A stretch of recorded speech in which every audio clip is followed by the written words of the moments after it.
Welcome, everyone, to the L7C podcast. And today we have an MMA episode. You heard that right. Mixed martial arts.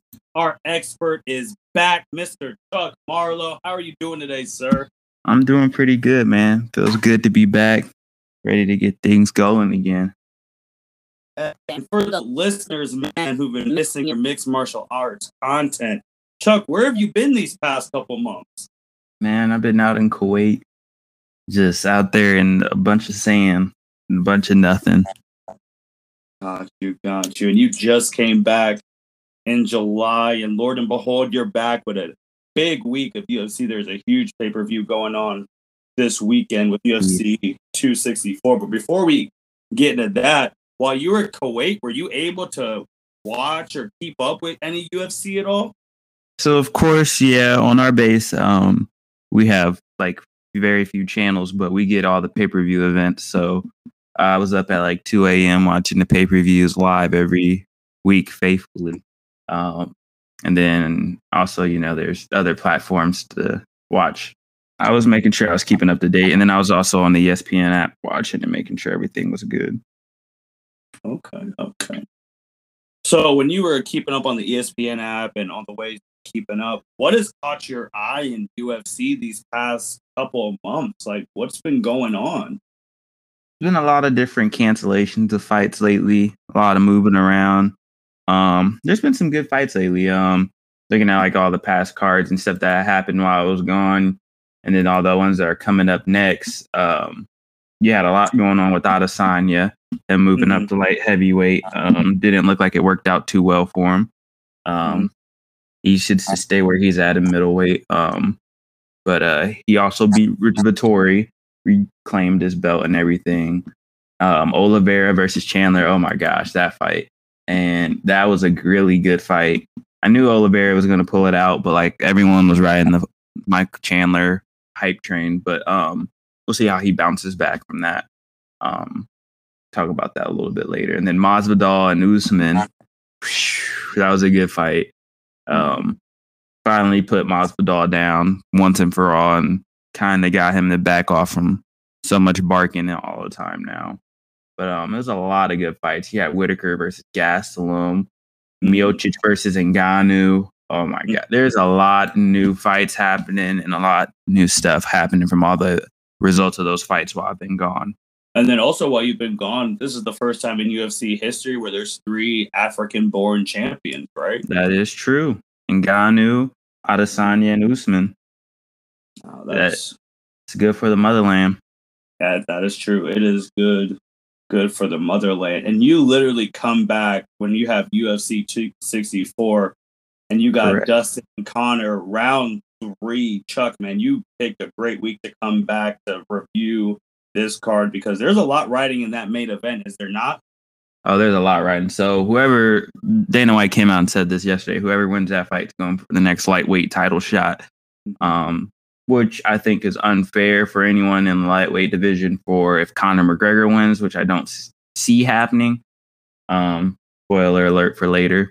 But I just don't see that as fair as to where he's lost his past few fights. I think he barely fights anymore. And then when he does, he just comes back and automatically gets a title shot. And that's just because he has a box office name. So he gets to do whatever he wants. Is Conor still the biggest box office name in UFC, or is other people finally surpassed him right now? I'd say he's still the biggest box office name in UFC. You think about whenever he comes back, there's so much hype and there's so much circulating around his name. Everyone wants to see it. Everyone's buying into the pay-per-view. Hell, the seats for this one sold out in like 30 minutes or less, I think. If you go and try and buy like some nosebleed seats, it's selling for like $1,000. I already looked at some tickets of, but like the man's name brings in money and revenue for the UFC. So, I mean, it's a good thing for the UFC, but at the same time, it's a bad thing because once you get to that certain level where you're like the shit and you can do what you want to do, you just run around doing what you want to do at that point. Got you. No, that's fair. And that last fight, and I know we'll give our predictions later, but that last fight, I mean, Connor looked like he shouldn't have been there. In all He honesty, shouldn't have. His conditioning's trash as always. Dustin outboxed him, outclassed him, worked the legs, got him weak, and then just kept and took away his power punches, and then just started eating him alive. He just tore his body up from below to top. So before we give our predictions on that, let's just go down. Let's go up through this card. You got bantamweight. You got Sean O'Malley versus Sugar Sean versus Chris. How do you say his last name, Chuck? I think Matino. And then you got Arlene Adana versus Yana. Ooh, that's Kuniskaya. And then you got Ty versus Greg in the heavyweight. And then welterweight, you got Gilbert Burns versus Stephen Thompson. And then you got the main event, Dustin and Connor. So, Chuck, who do you have in these lower ones, like this bantamweight one, Sean and Chris? Like, who should? So, Sean's like, I think a minus 840 favorite in this fight. Which, I mean, if you ever seen him fight, you can understand the hype behind his name and why. He's a great young up and coming fighter still. I think he's almost at that level where he can reach superstar status. If he can get past getting injured every fight and hurting his foot every fight, I think he can end up surpassing and getting to a bantamweight title shot. But for him, I think it's still kind of a mental thing too. He got injured in the one fight and ended up losing because he hurt his foot. And to him, he still didn't lose that fight. So if you hear him in the ring, he likes to think that he's still undefeated. He has that one loss to Chito Vera, but Sean should definitely pull this out. His style is amazing. Chris Matino, I mean, I'm not going to say you should count him out, but Sean O'Malley should win this one. Should he win via knockout? Knockout. O'Malley is a knockout artist. I say second round. But the thing with O'Malley is he likes to try and get a lot of walk-off knockouts. In the last fight, he tried to get like 3 knockout walk-offs, and they didn't call it. And that's when he like punched the guy in the face when he was down, like really put him out. So we got Sean by knockout on that. When you go up to the women's bantamweight, Arlene versus Yana, who do you have at that one? And who should look out for? I'd say I got Yana Kunitska. She's not the favorite in this one. Irene is, but I just feel like Kunitska, is a better all-around fighter than that she'll pull it out in the end because she just has a lot more. I just think she has a lot more upside for her in this bantamweight division, and I just see her winning and pulling that one out. You got. And then in the heavyweight, you got Ty versus Greg Hardy. Is this the Greg Hardy? Yes, that's the Greg Hardy from the Dallas Cowboys. Wow, I just looked at man. He's on this card? Yeah, he's on this card. So big story on this one, honestly. I feel like if Greg Hardy doesn't produce anything great out of this fight, Dana's White experiment with him will get close to over, if not over, after this fight. As you know, Greg Hardy had the situation where it was domestic violence, then he wasn't charged, but he was dropped from the NFL, dropped from the Cowboys. No teams came calling. He decided, let me go train in the UFC. Some top-notch trainers. Dana White gave him a chance. He went on the Contender Series, won out. Then he keeps running into different controversies in his fights. Kicking the downed opponent, the inhaler incident. So there's a lot of different things. I just want to see him win and do good. There's a lot riding on the fence for him on this one. So I still have Greg Hardy.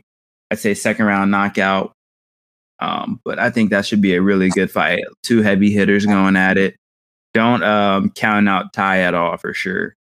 But I think this is one where Greg Hardy has to produce or it's looking pretty much over for him. With Greg, if he does, if he wins, what's his future in the UFC? Is he someone where he could potentially get a title shot, or is he nowhere near that type of level? Like, what's his ceiling? He's not there yet. I wouldn't say he's at a title shot level yet. I think he's going to be, for the next 2 years, a middle to upper range fighter. And then I think once he proves himself in those next 2 years, if he can win this next fight, he can get a title shot. And it's one of those ones where it's like, wow, he really had to go out and earn it, because it's not going to be something that he's definitely just going to get handed to him, because has a lot he still needs to prove. Okay. When you go to the welter where you got Gilbert Burns versus Stephen Thompson, who do you have in this bout? How long is it going? I don't know for this one. This one is really tough to me. I love Stephen Thompson. That's probably one of my favorite fighters. I'd say top 5 for me. His style is amazing. You got Gilbert Burns coming off the loss to Kamaru Usman after getting knocked out and getting jabbed to death. I don't know with this one. I want to say my heart's telling me Thompson. My mind's telling me Burns, because Burns has a lot more going for him, a lot more riding, where it's Thompson's a little bit age and everything. But I say I still have Thompson. He has the reach advantage. He's a lot more technically sound, I'd say, than Gilbert Burns. And I see Thompson winning this out by decision, say in one of the later decision, probably I think it's a 5-round fight. So I say probably 50-47. Okay. And then you have the main event, Dustin, Conor, round 3. Conor won their first fight. Dustin dominated their second fight. Conor was just interviewed by ESPN's Stephen A. Smith yesterday as recording, and he was stating that second fight he was looking past Dustin because Conor has a boxing thing with Manny Pacquiao, I believe, coming soon, or trying to get more boxing. So he said he looked past Dustin. I honestly don't believe that in that way. I just believe in the fact that the dude hasn't been locked in to UFC as much as he should have been. So now we have this main event this Saturday, July 10th. And Chuck, explain to the people the styles. I guess, well, first we'll do, what does Dustin have to do to win this fight again? Dustin has to do the same thing he came out and did last time. Work McGregor's legs, get him weak, burn out his stamina, and then just start pummeling his face in. That's really all he has to do, is just work the legs, take away his power shots, keep him on the fence, and then just keep beating him up, just beat his face in, and then you should end up winning. His stamina will burn out, definitely, unless he's been working and training his stamina like he should have been, like he's always should have been doing. Then I don't see it working too well for him if he can keep doing what he's doing. What does Conor have to do to win this fight? Conor has to just go out and do what Conor usually used to do. He needs to work his jab. He needs to work his jab a lot more, honestly. Set up his 1-2s. Get that left hand in there. Incorporate it. Make him actually feel some of your power. Make him back off in the early rounds. If you can get him to feel some power off the first few rounds, and then maybe he'll back off a little bit. And he'll be a little bit hesitant towards charging in there. Check leg kicks, because he checked none in that last fight.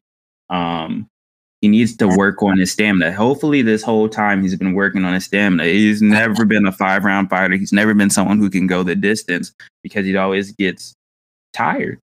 So if he could do those things, I could see him winning this all, but I just don't know right now with how things are going. My heart wants Dustin to win because it's good for the sport. I feel like, honestly, Conor's starting to make the sport kind of just bad, because it's just he can do what he wants. He just runs around. Dana's his buddy. He can just come in, fight whenever he wants. Gets title shots whenever he wants. And yes, he has the name for it and everything, and I can understand the reasoning why. But it just makes the sport look bad. I understand setting yourself up for longevity and a career standpoint, but it makes it a lot harder when you have fighters out here coming out fighting every day and actually putting a lot on the line. Chuck, what's the last time? Was it Cowboy? Was that the last person Conor beat? Yeah, I think it was Cowboy Cerrone was the last person he fought and beat. And Cowboy was an older fighter who's been losing his past few fights anyway already. You just got someone who had a big name to him, kind of. Cerrone has a big name because he has a big following, but he's old at this point and a little bit, I wouldn't want to say washed, but washed. And he's weathered, so it's pretty easy win if you're asking me. But now you see when he's in the ring after that long time off against someone who's been actually active and actually winning, as someone in Dustin Poirier, he can't hold up against that. So we'll see how he does in this next one.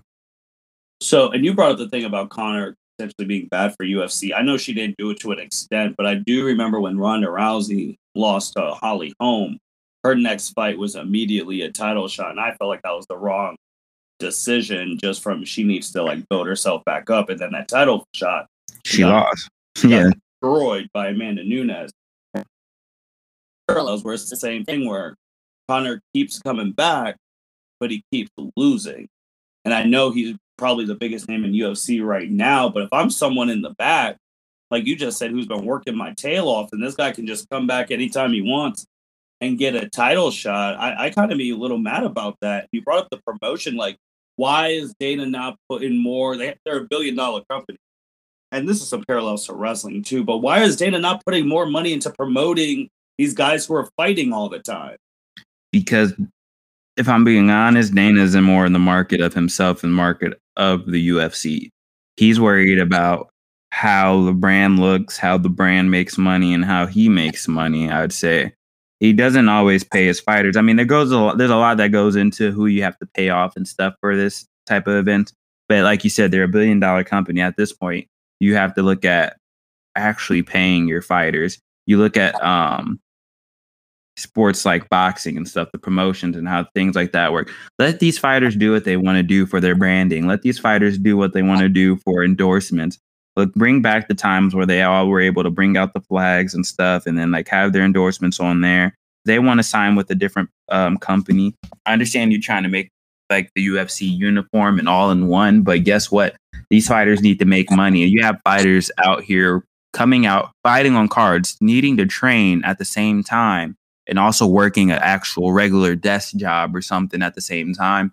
What other sport do you know besides maybe, like, there's no other sport that I can think of where people have to actually still work another job and they're on this big of a level, on this big of a scale. You're fighting on ESPN and you're telling me you still have to go back and work another desk job just like me. Yeah, that's crazy, because like this Conor Dustin thing, like all the promotion I've seen, unless like I've looked for it, which I have, but now that you're back, got to back studying the UFC. I've looked for Dustin's interviews, but Conor's been plastered all over, the machine, ESPN. Yeah, because it's Conor. As soon as Conor comes back, everyone gets hype. Everyone's, let's follow Conor. Let's feed into Conor. Dustin's been around for I don't know how long now, putting out fights and putting out wins. I mean, the man's 27-6. And in the past 2 or 3 years, he's been putting on a hell of a show, knocking out and beating up some of the top fighters. One of the best fights probably was him and Max Holloway. That fight was amazing. The man's a high-level striker, and he's been putting out fights. He's been putting the work in. I hope, and I want to see, he's just a humble, all-around guy, just like wholesome, just family, well-oriented, Louisiana native, who I feel like should, actually Florida native, my bad, who I think should end up winning this all. I want to see him get his title shot that he deserves. If Dustin wins this fight, Chuck, what does that do for his legacy? Because not that many people have beaten Conor McGregor, not once, but twice. I think it does a lot for his legacy. It boosts him up to another top scale, and it shows that he's an actual real deal fighter like he is. If you look at Nate Diaz was like one of the first people to really like whoop on Conor. And you see how everyone treats Nate now. Like, everyone loves Nate.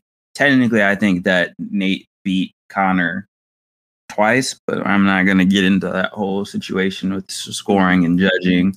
But I'd say he was honestly the first fighter to beat Conor twice and never get that second win, technically. But it's going to boost him up to a next level tier, and it shows what tier of a fighter he is. he's already on that tier to me. He's probably one of the top tier fighters, but it'll move him up to that top tier. And that's where everyone will start seeing him as where he should be. I mean, he's the number one contender right now for the belt. And there's a reason why. He didn't want the title shot. He wanted to fight Conor first. Got you. So predicting this main event, I'll go first and give you last since you're the expert. I mean, after the last fight and what I've seen from Conor, there's no way in good conscience I could pick him to win. I know he's saying he's focused, but what does that really mean? Like, I don't know if he's really been in the gym like that or if he's been focused on his next celebrity boxing thing.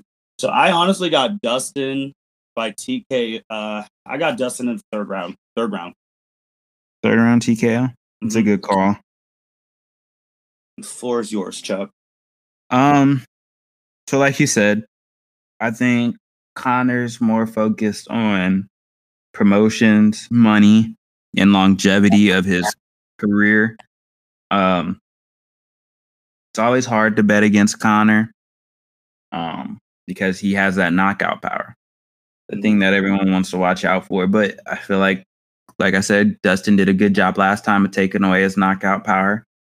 But I still have Dustin Poirier, 4th round, TKO, say 2 minutes and 57 seconds into the 4th round. Okay. So we both got him going there. And this I got the 4th round because I think he'll get tired a little bit later into there.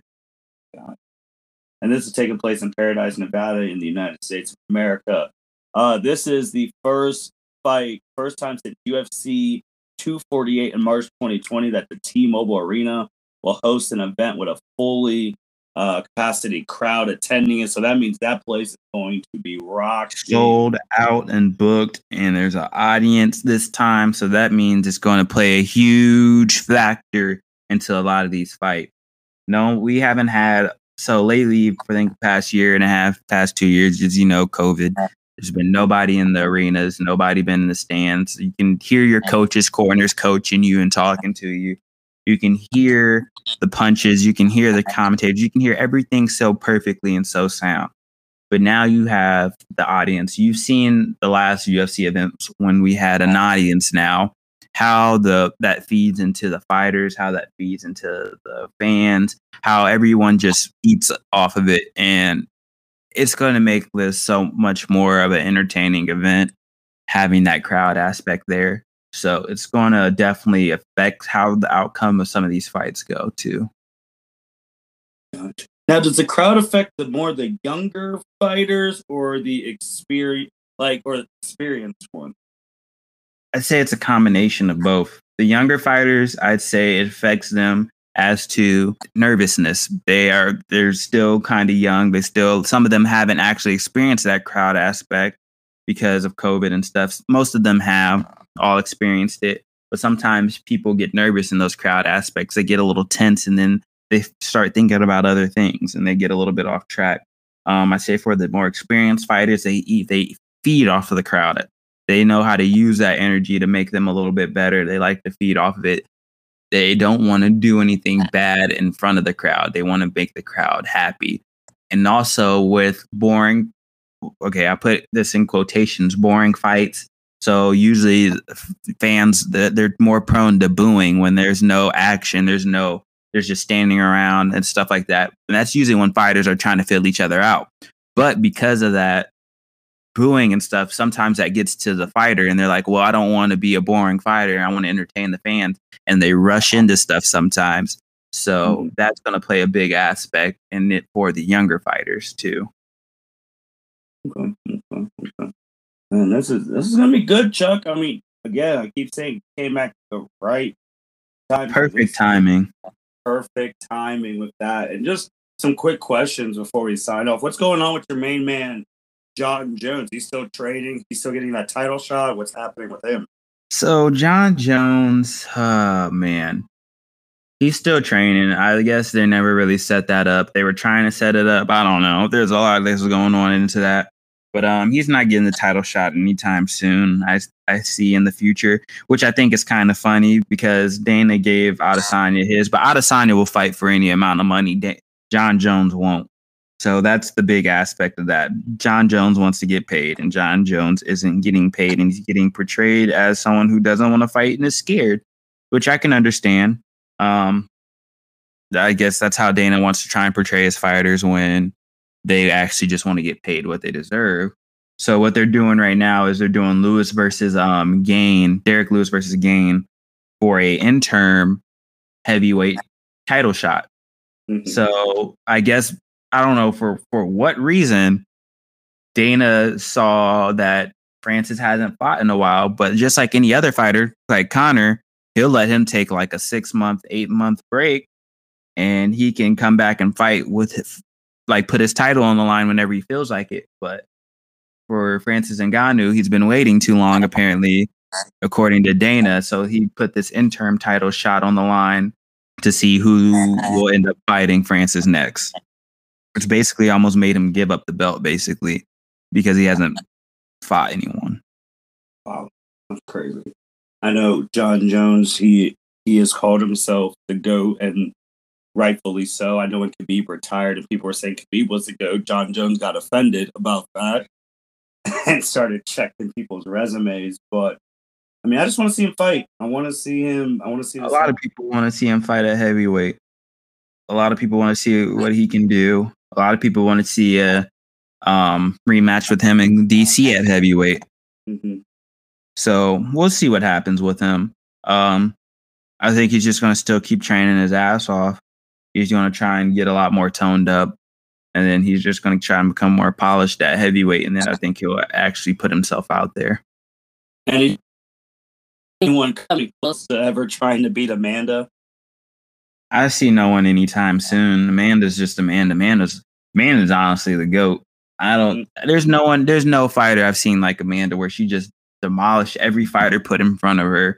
And she just every fighter, everyone's just like, well, she's good, but she's not Amanda good. It's just like every fighter put in front of her, everyone's just kind of like, well, it is what it is.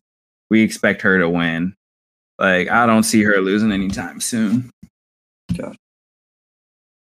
Man, that's the end of the podcast, man.